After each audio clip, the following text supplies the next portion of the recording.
Five, four, three. All right. Well, we're live. This is Brendan here. I'm with Alex Barker. As people start to make their way in here, we'll put up some lower thirds, make it fun. We got all kinds of tricks. As folks start to make it in, feel free to announce yourself in the comments. Let us know who's here and where you're tuning in from. To kind of set the stage for the show, I'm going to introduce Alex here in a second. Pretty simple Q&A format. I've got a list of questions for Alex, kind of explore the concepts of entrepreneurship, selling, being a seller, but also being a family-first oriented professional, and what the implications of a career in sales, entrepreneurship have on our family life and our family life on selling and business. So, Alex, thanks for joining me today. Alex is the founder of Happy Farm D, and am I saying that right? Farm D? Yeah. Yep. Yeah. Okay. Yep. And he's also founder in a media company, he's a franchise owner, business coach, and speaker. And your latest project is Pharmacy School HQ. Is that correct? It's one of them. Yeah. One of many. Well, yeah, I know you got eggs in a lot of different baskets. So why don't you expand upon that for us and the folks watching?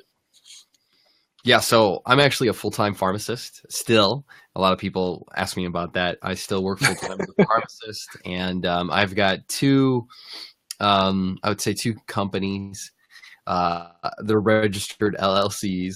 One is a media company that focuses on creating content and selling that content. And another company we have is a vending franchise company that my wife and my two daughters actually help me with. It's kind of like, in a way, it's building their entrepreneurship as a family, but also, like, if they want it, it's probably going to become the thing that if they want to take over, if they want to after high school, they can.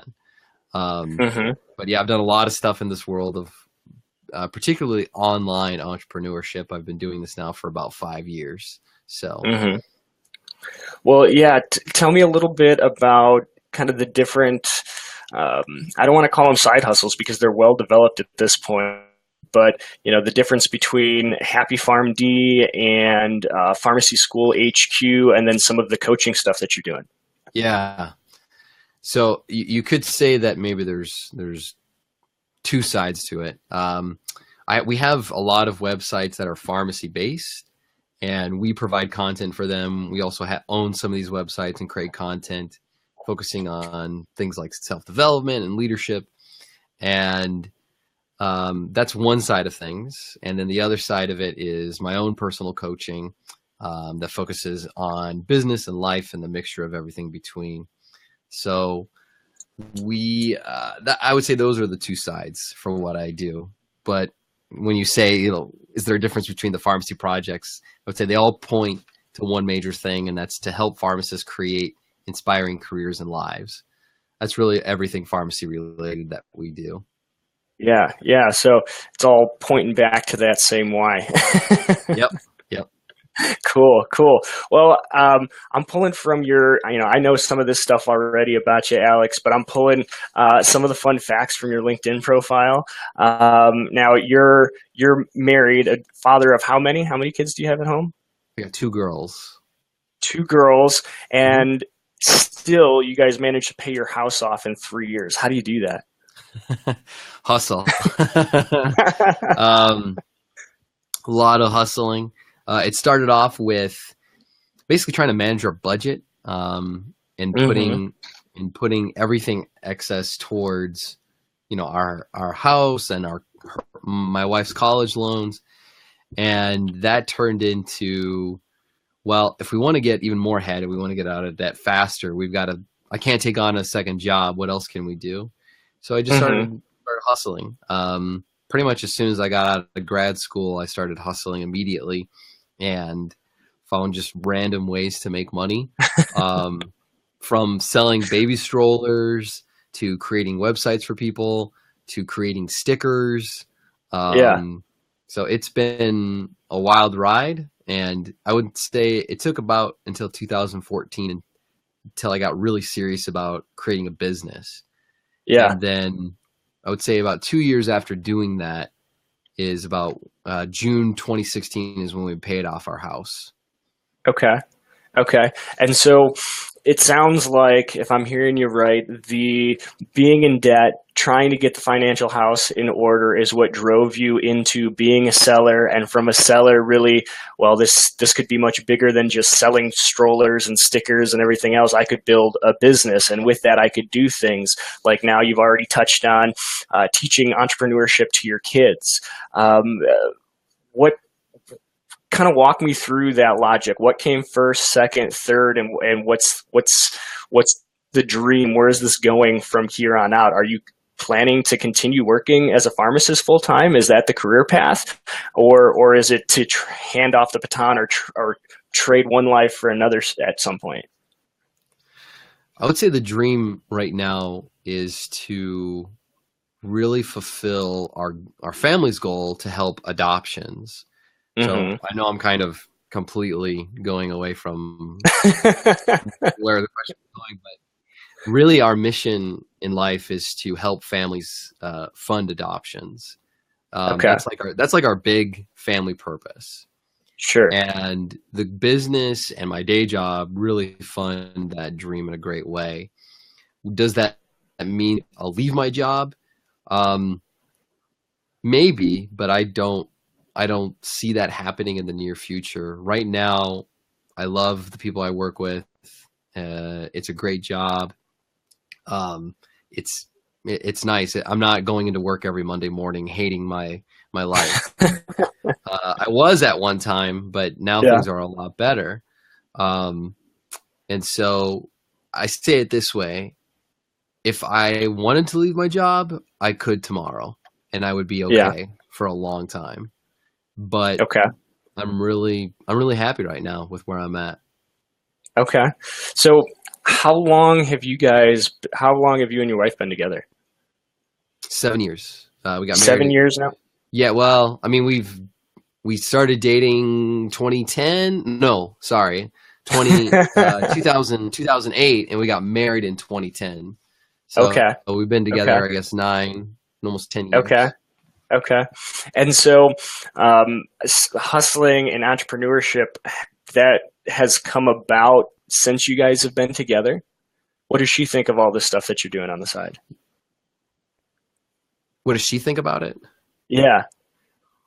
In the beginning, she was pretty skeptical. Yeah. Um, What she does she do full time? she stays at home. Oh, okay. Okay. Yeah, she doesn't work. She has a side gig. Actually, she helps out produce. She's like behind the scenes production for a movie company. Okay. She helps out with that occasionally, and then she also records audiobooks for people. Oh, But she really? doesn't have a full time. Yeah, she doesn't have a full time job. She wanted to stay home full time and raise our girls. Okay. Now, one is in school, one is about to go into school, and she plans on getting more serious about audiobooks. So Okay. she does that on the side, but in the beginning, she was really skeptical of the whole thing. You know, Mm-hmm. the idea of making money online or trying to start a business is, everyone kind of has maybe a negative look on it, but she was very supportive from the beginning, just skeptical. Um, Skeptical of that this is more risky than a day job? Skeptical that I'd be wasting my time. Okay.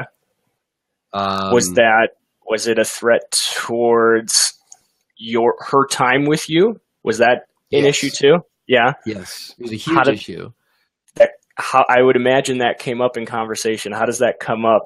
That does was she as upfront with, hey, this is a threat to our time together, and if we're not working, we should be together?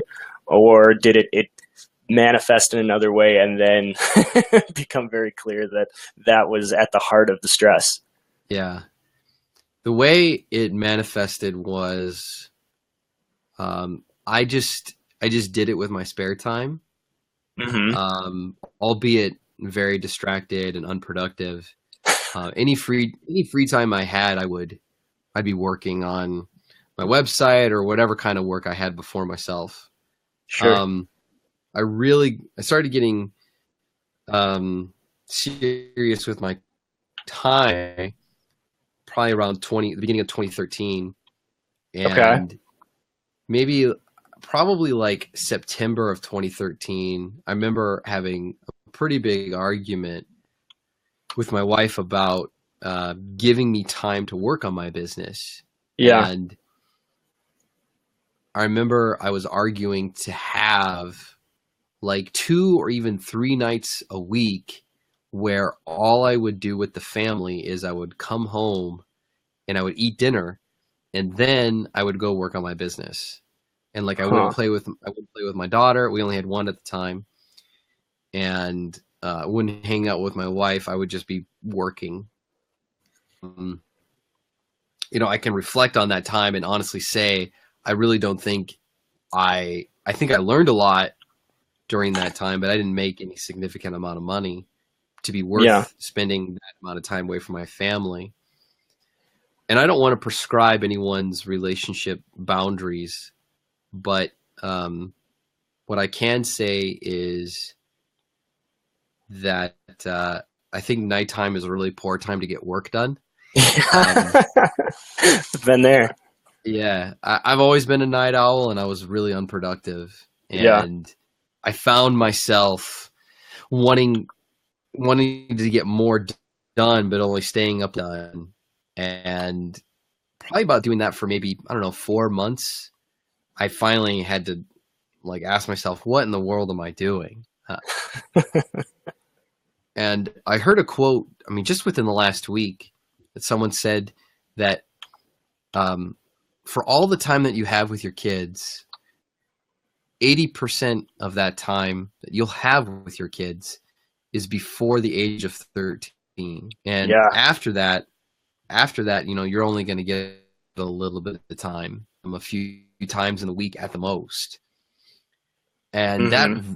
that quote, I mean, I think that's probably going to stick with me for a long time because it just really resonates with me on how even this morning I have the day off and I'm, hustling.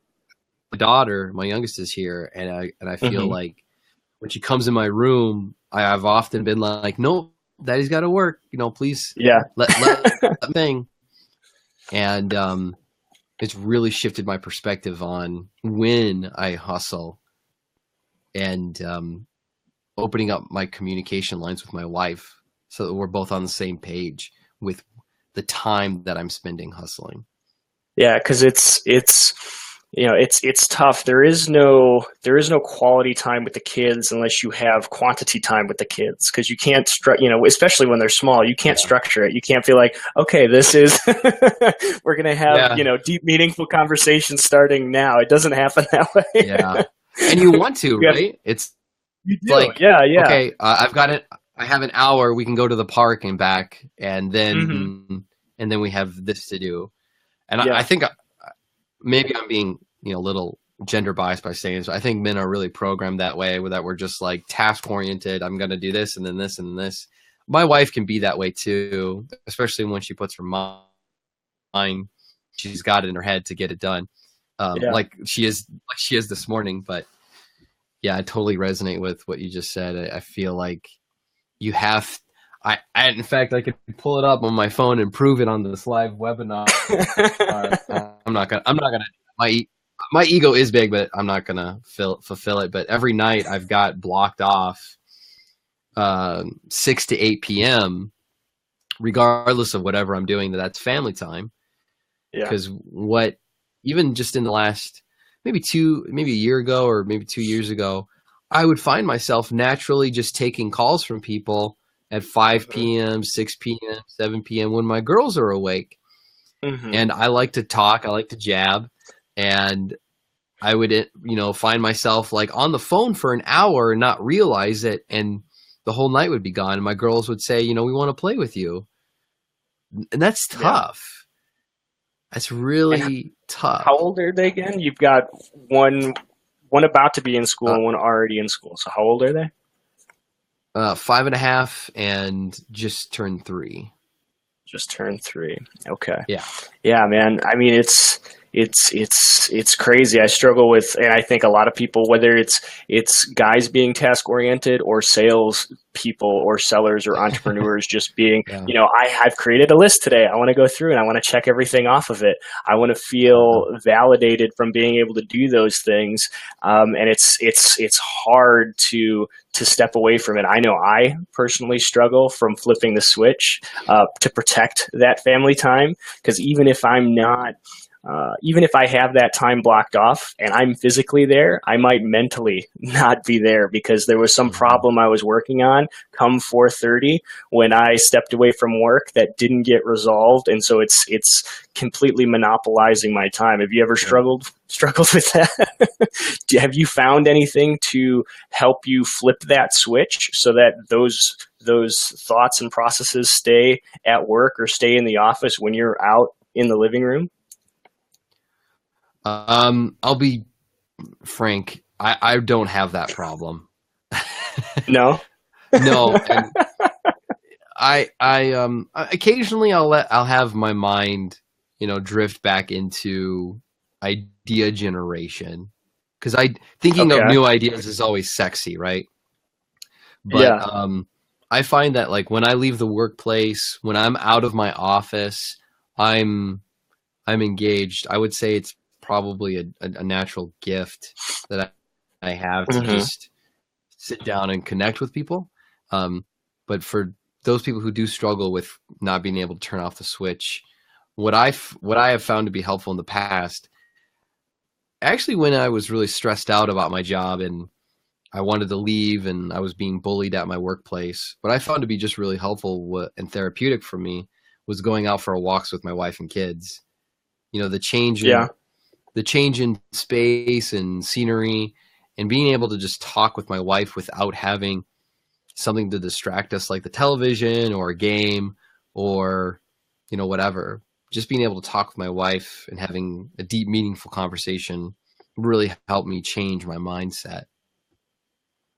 Sure. Sure. Um, yeah, I've found for me, I've found similar things because I struggle with that on a regular basis. If it's something doesn't get resolved or I'm cooking on a new idea, if I don't take the time to jot it down, I keep cooking on it. Yeah. But then if it's okay, I've written that and I'm done with it.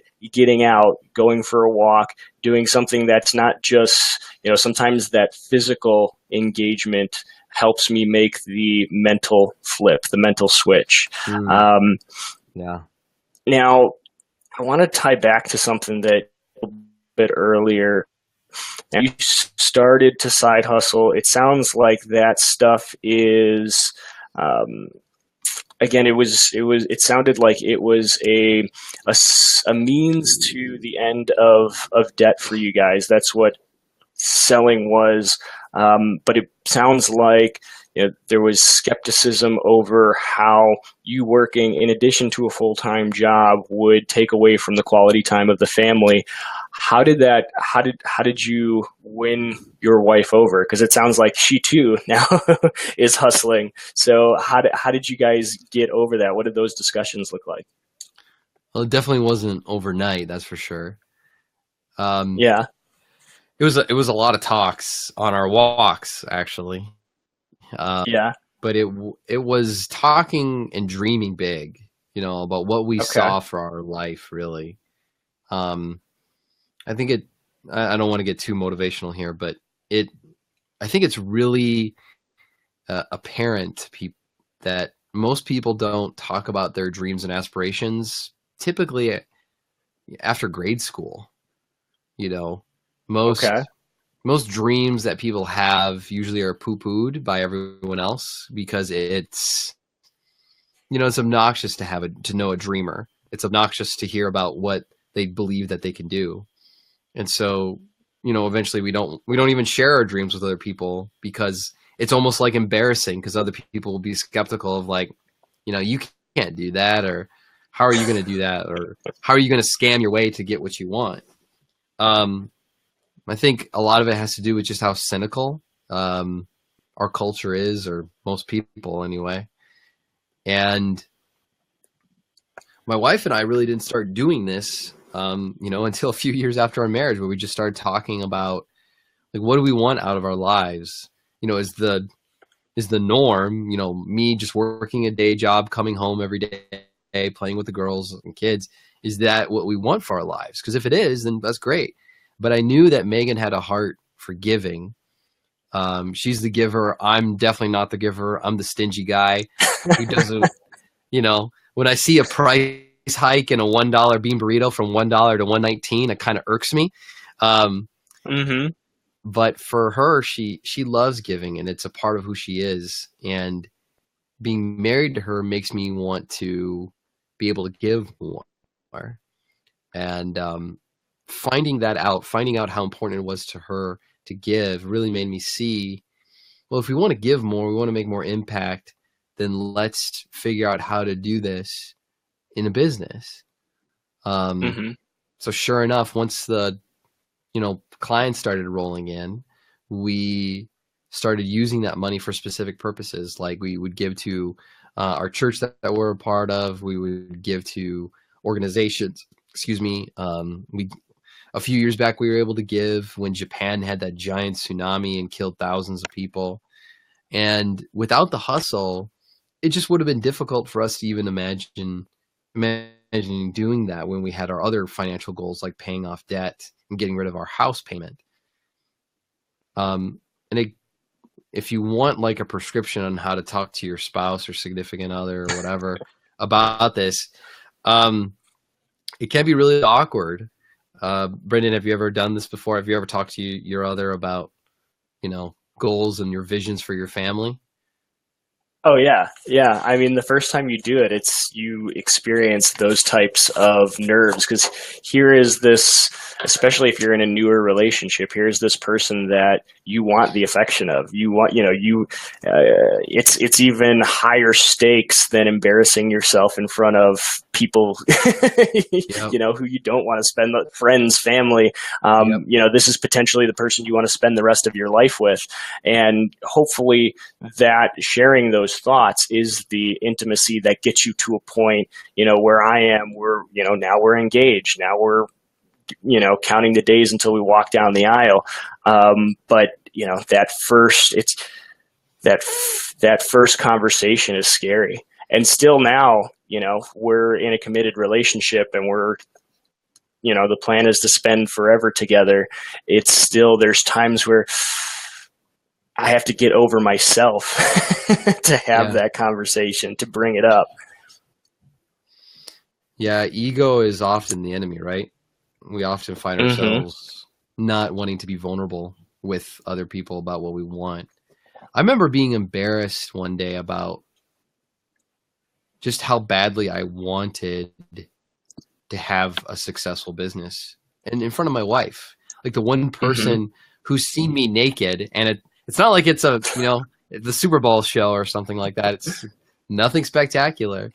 But she sees me naked and she's okay with it. And yet, despite that, I was still scared to say how much I wanted something. And I don't have a prescription for getting over your ego other than recommending Ryan Holiday's book, Ego is the Enemy. Yeah. But maybe that's another discussion for another day. What was to give some folks perspective, because I'm sure there's folks like you and me who have gotten to that point of being able to share, or be able to share more than they used to be able to share with their partner about their dreams and aspirations for their business or for their career in sales. What kind of timeline were you guys looking at to get to the point where she was bought in, that selling and side hustling was an answer to these dreams that you guys were now sharing together? How long did it take for you guys to get there? To get her buy-in? Yeah, because it sounded like there's some skepticism at the beginning. Hey, this is a threat to our shared time. If you're going to work a full-time job and then do stuff in addition to that, Yeah. and that's maybe you're in my situation. For other people, they just work a job, a sales gig that takes 50, 60 hours a week just to get the bare minimum done. Mhm. How long did it take to get her from that initial, this is a threat to our relationship, to, oh, this is a vehicle for us to live and give the way that we want to? Oh, if I put a timeline on it, I would say, maybe 8 or 10 months. It took seeing some sales and seeing a difference, in our bottom line Hmm. Yeah. point. But I would also say, like, it wasn't a straight path, you know? Like, Hmm. point A is skepticism, point B is buy-in. Like, it never was straight. I mean, we still have conversations about keeping the business in check, you know? Is Hmm. is it staying within the limits that it needs to stay? And I have found that when I get beyond that point, when it gets overbearing on myself, I get stressed out. I get disengaged with my family. I fight more. I demand more of my wife. Um, so we're never at B. We're never at 100% buy-in because like it's always a struggle between um, the time that I spend here and the time that I spend with her. For my wife, one of her, if you want to get like really relational and even spiritual, one of she wants love from me as a husband is she really wants time from me. And for me, like I don't need time at Hmm. all. It's not my gift. It's it's not anything that I really, I'll be honest, care a whole lot about. What really matters more to me, the way you communicate love to me, I've found, is through service. When people give me a gift or they do something for me, it means a lot more to me than I think they realize.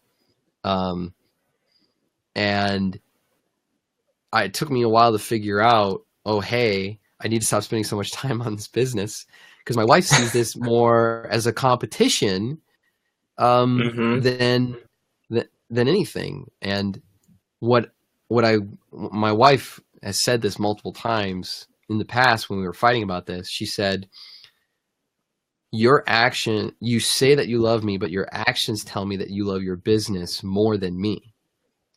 And Hmm. deep down, I knew that, but I didn't want to admit it. And Yeah.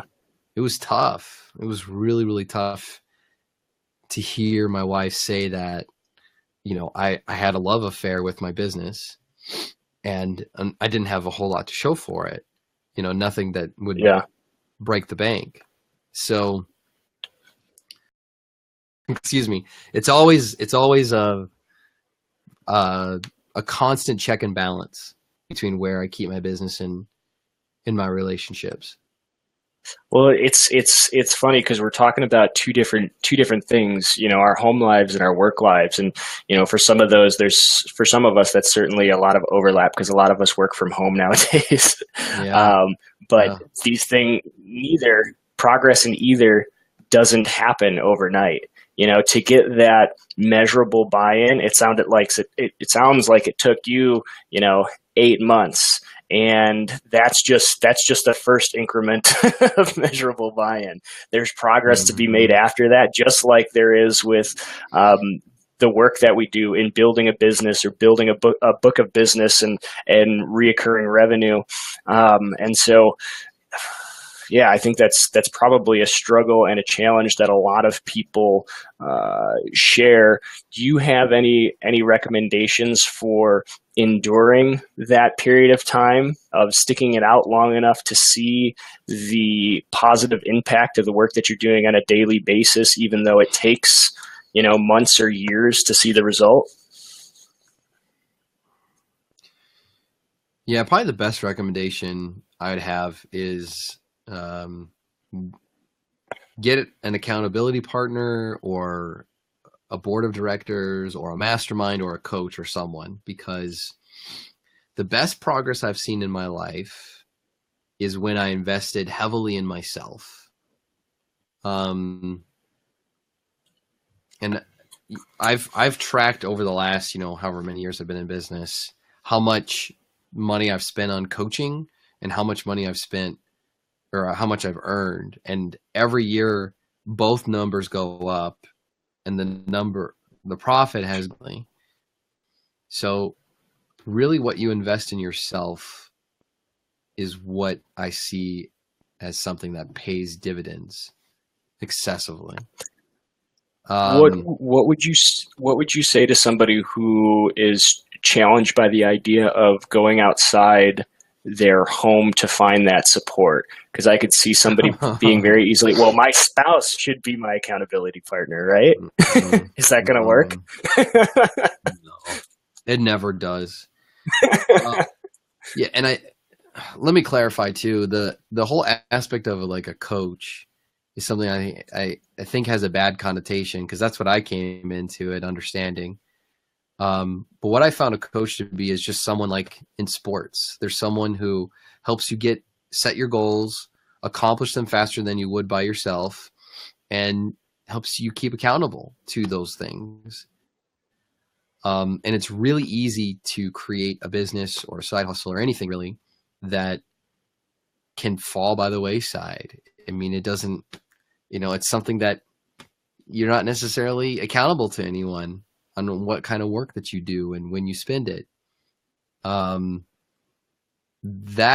wife was very, very skeptical when I spent our hard-earned cash on coaching for my first coach ever. That was very, very difficult for me to convince her to. Luckily, she said yes, and I don't think it paid off, not for like a long time, but it's probably because more so I probably hired the wrong coach at the time. But to stay accountable is very, very difficult by yourself. Very few people make it on their own. In fact, I don't know anyone who has. Well, I see coaching in any capacity is not necessarily, and I mean, it's great if they have the technical experience to show you the steps, but in a lot of cases, they're the mirror that shine a light on your blind spots, clue you into your own BS, so you can't keep faking it.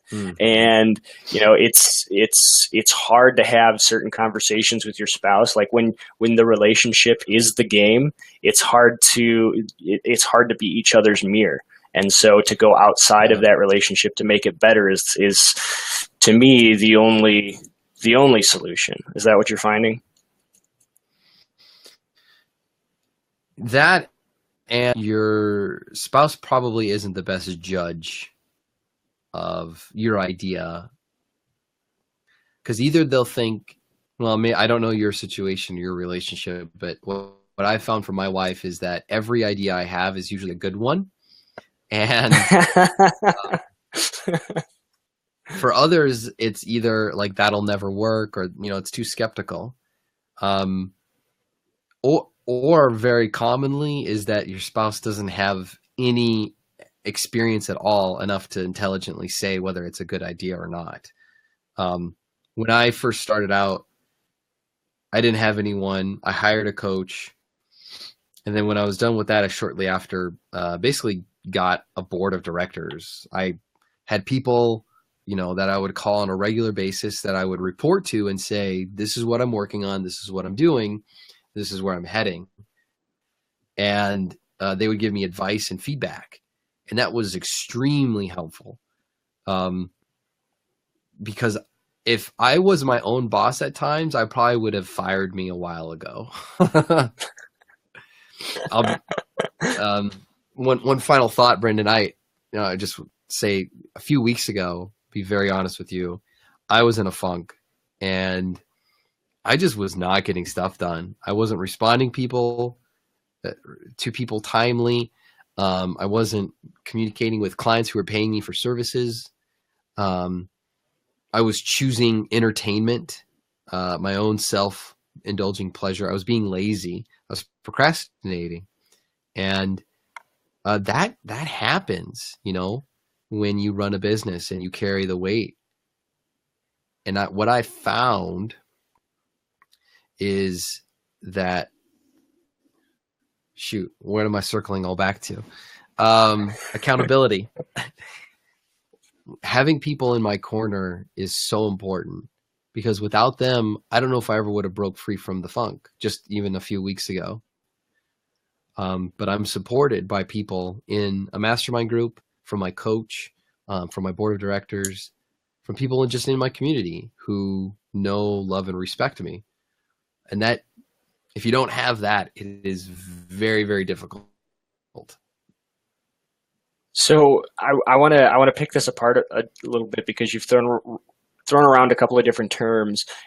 What is the difference between your mastermind and your board of directors? Yeah. A mastermind is simply a group of peers that meet on a consistent basis for the betterment of each member. I run a mastermind now, and that group is full of other people who I would say are definitely at a higher average than me.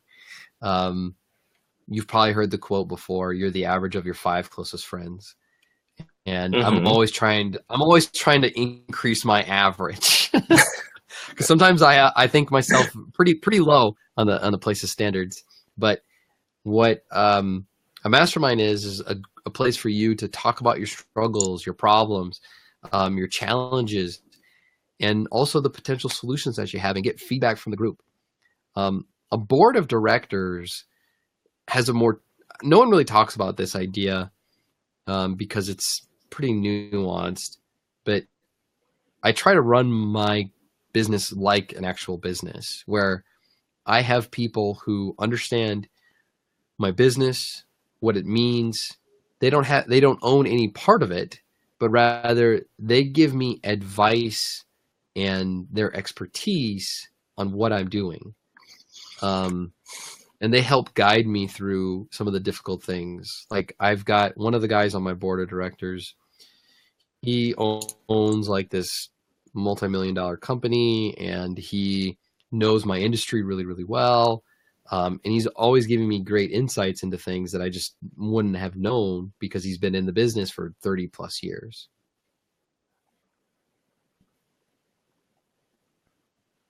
So if I'm to put it even simpler, a mastermind is more like peers are involved, and you get kind of more at the root and matter, like internal struggles, right? Like, why are you dealing with laziness, Alex? But the board of directors is more about the decisions of the business. I don't really talk much about, oh, I'm struggling with laziness this week. They're more like, okay, what was quarter one like? What can you expect for quarter two? Where are your directions? And so on and so forth. It's more business oriented. Okay. Okay. Okay. And so, a mastermind being peers. I mean, obviously, you can hire somebody to organize the mastermind, or you could jump through the hoops to try to do it yourself, which is, again, a job in itself. For the board of directors, who is making up who do you comprise your board of directors of? Who do you go to say, hey, I need you to tune into my life in this capacity. Can you help me? Who? If I'm going to put a name on it or a definition, I would say it has to be people who are where you want to go with your life, Mm-hmm. and have the expertise of being there.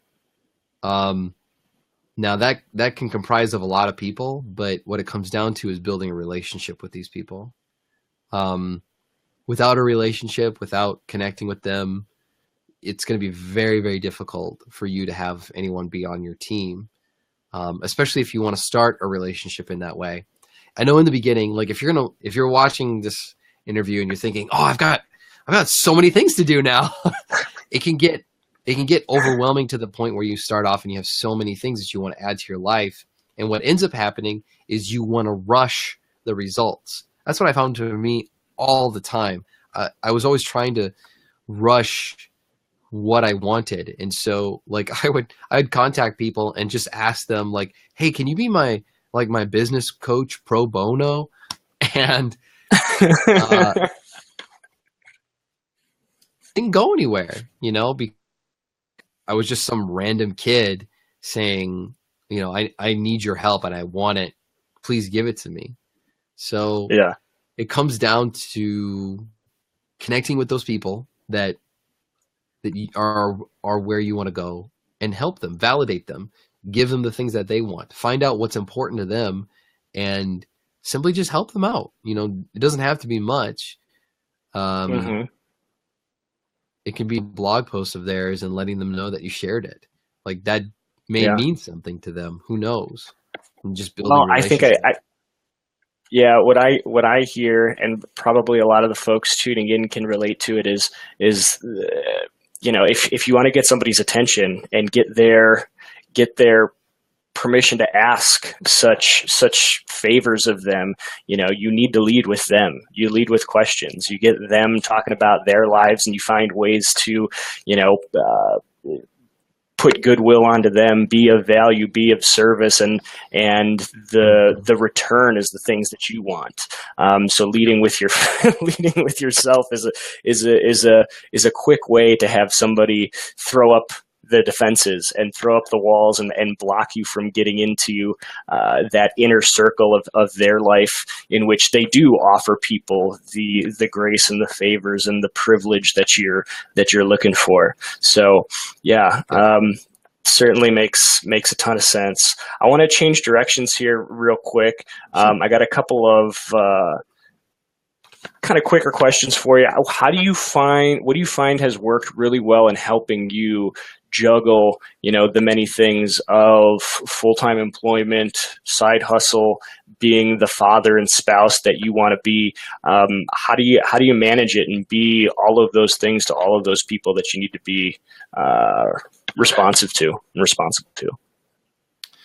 Two things: waking up early and outsourcing. Okay. Yeah, those are what kind of things are, how early do you wake up, and what are you doing to start the day off right and make the use of that found time? Yeah, I wake up early. Depending on the day, it's anywhere between 4:30 and 5 a.m. That gives me about an hour and a half to 2 hours of pure hustle time. And is usually, depending on the weather, involves a walk, meditation, reading, and then planning out my day, or at least reviewing my plan if I did it last night. And then, I usually get in maybe a good hour of hustle. And a lot of that involves the second part of what I said, which is outsourcing the work. So asking virtual assistants for me, like promotions or marketing, posting to social media profiles, that sort of thing. So, I would say that's probably the secret to multiplying yourself. Okay. What are some of your biggest worries as a parent who is kind of a doer seller? You're side hustling. What are some of your worries having that as your kind of career path, and having these responsibilities to little ones in your life? I'm sorry. So what are my worries about my kids following that path, or could you clarify? Well, is that your worry? I mean, do you, as a, I'm kind of using the word seller to encompass entrepreneurs, salespeople, freelancers, people who are actively involved in selling their time as service or products, into how that impacts their kids. Do you fear any conflict of this career path and how it's going to impact your kids? No, I don't have any worries. I mean, like I said earlier, probably the only worry is, taking time away from them. I don't like that. Mm-hmm. But I mean, if we're gonna get, I guess thinking bigger here, I really do believe our market, the world market, is heading more towards an entrepreneurial type. And so Mm-hmm. if anything, I'll have the experience and the knowledge to teach them how to do a lot of these things. A man I really admire is actually Dave Chesson of kindlepreneur.com. Mm-hmm. And he and I meet regularly. And one of the impressed with is how he involves his oldest daughter, who's like 16 or 17, I think, into his business. And Mm-hmm. it's really preparing her well for starting a career right out of high school. She probably wouldn't even have to go to college, and she would make enough money to live off of just fine. And when I think about that, I Yeah. think, oh my gosh, like, why did I go to college for 6 years? But it is what it is. I'm really happy to teach them the things of being an entrepreneur. We do that now. We teach them how to use, money. We teach them money management and giving and saving and investing, with chores and Well, things like that. But one of your businesses is you're doing the vending franchise, correct? well, that's one way that we involve them, because it involves a physical aspect. Because online business, Mm-hmm. it's like it's just zeros and numbers. Like, it doesn't mean anything. Yeah. But for them, we involve them with that, and we teach them, like, you do this work and it gets you this money, which in turn can get you, that Barbie doll or whatever thing that they want to get, namely a remote control car. But they're getting this concept of, okay, we have to work, provide valuable service, and in exchange we receive this thing. That's really important to me, that they Mm-hmm. learn that. It's a life skill that's not taught. Was there something that triggered you to say, "Hey, we need to make this more concrete," rather than trying to teach the kids online business from the get go? Because yours are still really small, 5 and 3. Can they explain what Daddy does during the day? No, they can't. No, they can't. But I'm always of the mind of, you should teach your kids before you think they're ready. Yeah, yeah, yeah. And well, I guess what I'm saying is, was there anything that stood out to you that, hey, we need to teach them before they're ready, and trying to teach them the online business is, as stepping block A, as that first step is not gonna make the trigger or Yeah, the switch flip in their minds. yeah, it definitely doesn't.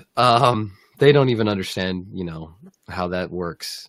I think one day they obviously will, and they'll be curious about it at a certain point. They do wonder what I'm doing when I'm on my computer all the time. I was Yeah. worried, in fact, about my daughter coming in here during the hasn't happened yet. Cross my fingers. Um, but eventually they'll get to that point. Yeah. Yeah. What is something that you you're looking to improve on as both a seller parent and a seller spouse? Um, I guess I would say communication. I don't find communicating all of my expectations natural. Um, Yeah. in fact, I believe that pretty much every fight that I've ever had with my wife is because of unmet expectations. And Yeah. I I think what we've done is just make conversations about the future and what we're expecting a part of our everyday lives, and particularly dinner time. I think I read a study. It probably wasn't a well done study, but sourced by sourced by like the New York Times or something, that said that like 80 like families who don't eat together have more, delinquent children or something like that. Mm-hmm. And I think it's really important to just always be communicating with our kids, with each other, what we expect of them, what's good behavior, what's bad, what's to be expected of, mom and dad, and how we handle things. Something that actually frustrated me a couple months ago was like, who's responsible for what at bedtime? Brendan, I know you have a little kid, and getting them in bed is like so hectic. And what I realized is that I thought, why I'm frustrated because I don't know if my wife is doing, if she's brushing the teeth or if I'm doing it. My kids don't know what's going on. And I do feel like after having just, some conversations with my wife and then my girls, we're lickety-split in bed in like a couple minutes. We're good to go. It only takes us like 20 minutes now to get them to bed. So just communicating, really. Yeah, it's so funny. I mean, for us, lately I've been thinking about, it seems silly that most days I work from home, and if I got to take Junior to daycare, that means to work from home, I have a 40-minute commute. I have 20 minutes to daycare, 20 minutes home, and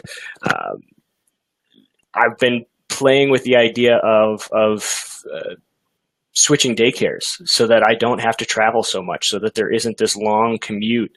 But at the same time, I'm struck with that thought that with your kids, there is no quality time without quantity time, and that's 20 minutes, 40 minutes a day, 20 minutes in the morning, 20 at night that I get to spend with him, where it's unstructured time. We're sitting in the car, we're stuck together. He has to talk to me and I have to talk to him. And it's not the dinner table, but it's a similar idea. And I remember growing up as a kid, that's where my most serious conversations with my parents happened, was in the car on the way to wrestling practice, or to drop my sister off at gymnastics, or on the way to and from the tutor or some school thing that, if we didn't sit in the car, heck, we might not have talked to each other at all. Yeah. That's good they did that. That's good. That's a good story. I like that. Well, I don't think it was planned, but that's where it happened, Nobody had to think too hard about it because it was built into our day anyways. What is if you had one, we're coming down here to the end of our time, so a couple of rapid fire questions here. What's the number one family tip that you would give to other sellers? I'm sorry, what was the question? Number one family tip that you would give to other sellers? Oh, schedule family time. Don't let anything else come in the way of it, because if you don't schedule time, then what's the saying? If you fail to plan, your plan will fail. Or the other, I think there's another one. What doesn't get scheduled doesn't get done. So if you don't schedule family time, it's not going to get done. Yeah, what's your number one? There you go. What's your number one business tip for sellers?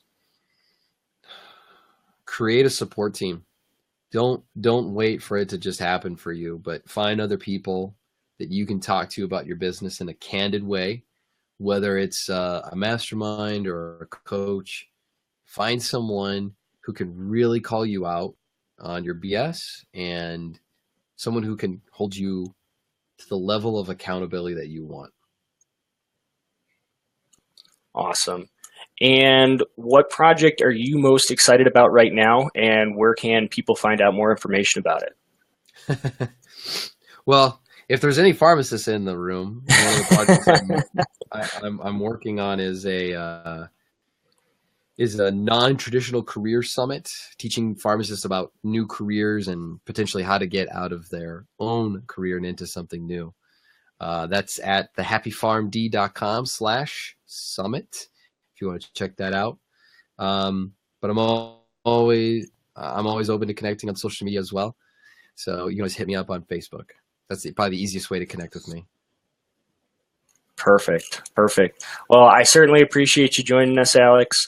For folks watching this now or in the recording, feel free to comment on the video.